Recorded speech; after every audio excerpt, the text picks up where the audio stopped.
Well, hello there, I'm Détroit. I'm excited today to revisit a drawing prompt that will always be fun to me.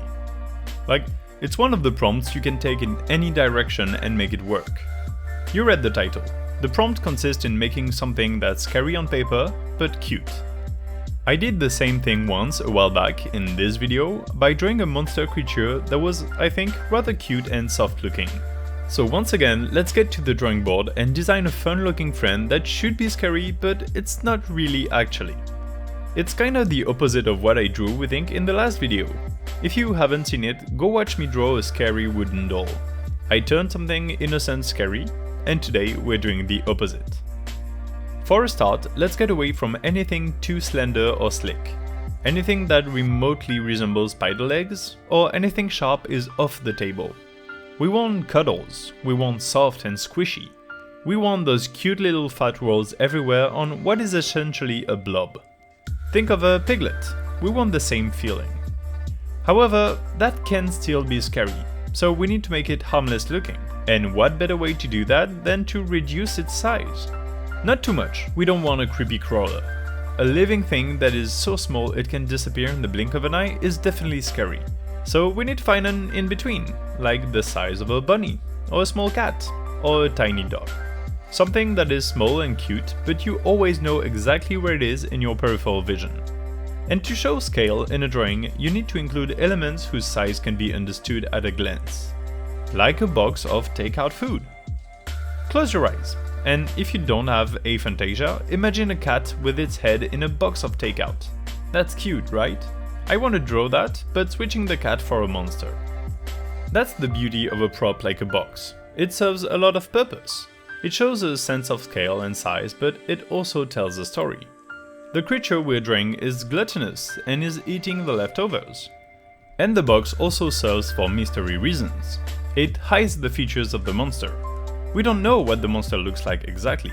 Does it have a huge maw with teeth? 1,000 eyes? Cthulhu-like tentacles? We will never know, and that balances the cuteness a bit. Because yes, so far I've been emphasizing ways to make the monster cute, but we don't want to go too far. It still needs to be strange and monstrous. For example, talking about the fat. Make it uncomfortably fat. Have it struggle to prop itself on its legs. Give the monster a tail, but make it heavy and rounded.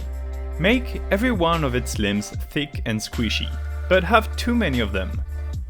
Have random bone spurs growing out its back. Not pointed like you would on a dragon, but still, these are bone spurs. And have tiny tentacles grow out of everywhere, like a parasitic subspecies, or tentacles with a mind of their own latching onto the box of takeout.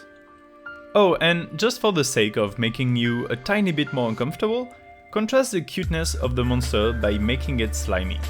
It's a detail I add near the end of the process, after the coloring, but it's there. This monster excretes slimy sticky goo that it drags along the walls. Oh yeah, and while I'm at it, the walls, let's talk about them. Again, for a bit of storytelling, this monster is small, and as such it's not very strong, and due to its instinct, it makes it take a defensive posture. So to eat its box of takeout, the monster dragged itself into a corner of a room, just to protect itself and its back. And for a more artistic-oriented reason, having it against the wall instead of floating in the void also gives a sense of scale, and it's an excuse to have the many limbs do different things, like push against the wall and such. It's for diversity.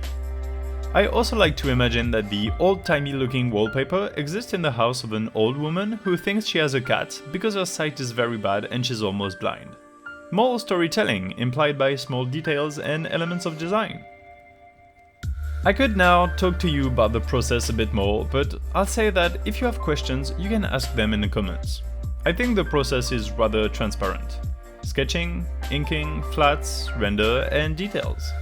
I didn't want to make this drawing too complicated, nor spend a lot of time on it. I'm gonna be honest, I'm not fond of the drawing. The idea is like a 7 out of 10, the execution a 6 out of 10, and the vibe is an even 5. Like, it's not my worst, and it's not my best, it's out there. The further I went into the process, the less I was having fun drawing it. I like sketching it a lot, and inking was neutral, as inking always is to me. Coloring is where I started losing interest a bit. I made color flats and then I had trouble deciding on which level of rendering and detail I wanted to go to. I didn't feel like painting it, but a simple cell shading felt too boring and lazy, so I kinda started rendering here and there by adding multiply layers and color gradients. Because the thing is, greens and browns, like the background here, are colors I'm not very comfortable using. They are so bland and boring, which was kinda the point here, but it doesn't make for a good standalone illustration. So I kinda wish I had kept the monster and the void without walls or flaws. I don't know. The more I look at it, now that I know I'm done and I won't go back to it, the more I see my own laziness on the canvas. I went a bit too far in the rendering. I should have stopped with cell shading and assumed it. Or maybe I'm just being hypercritical and it's actually not too bad of a picture. What do you think? Is the picture A tier or more like C tier? And if so, what would you have done differently? I'm always taking suggestions and ideas to improve my craft. If you want, you can also suggest drawing ideas, if you want me to tackle a specific prompt you have in mind, and yeah, that would be fun. And subscribe so you're informed when I upload a new drawing. If you're new here, I'm DaVinci, here's where to find more of my work, and I wish you a good week. Bye!